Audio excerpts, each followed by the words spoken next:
রাখতে রাখছি। আমাদের কাছে বিশেষ ব্যক্তি আছে যে আমি একাই দিয়ে দেবো, আমরা এটা নেই নাই। এখন আপনারা ইমাম সাহেবের সম্মান অনুযায়ী হাজিয়ে দিতে হবে। আর ঈদের মাঠের ব্যাপক খরচ হয়। গত বছর ঈদের সর্বশেষ আমাদের যা হয়েছে কোরবানি ঈদে, সেটাতে আমাদের প্রায় 45,000 টাকার মতো আমাদের ভর্তুকি আসছে। আমাদেরকে বৈদ্যুল্লাহ ফাউন্ডেশন থেকে 40,000 টাকা দেওয়া হয়েছে, আর মাঠ থেকে আপনারা নিয়েছেন মাত্র 22,000 টাকা। এখন আমাদের মাঠে খরচ হয়েছে 1,10,000 টাকার মতো। এই বছরও আমাদের একই অবস্থা, 1 লক্ষ টাকার মতো খরচ আছে। আমরা বৈদ্যুল্লাহ ফাউন্ডেশন থেকে 40,000 টাকা পেয়েছি।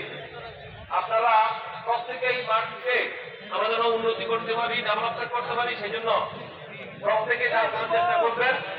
আর এখনই কালেকশন শুরু হয়ে যাবে, যারা কালেকশন করবেন তারা মাঠে ঢুকে যান, প্রত্যেকে বসে যান, দাঁড়িয়ে থাকবেন না, কমপ্লিট সবাই বসেন।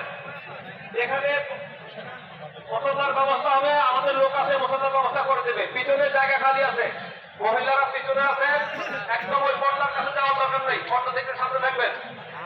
মহিলাদের কাছে ভিতরে আমাদের 2 জন লোক ঠিক করে দেওয়া আছে, ওনারা কানেকশন করবেন।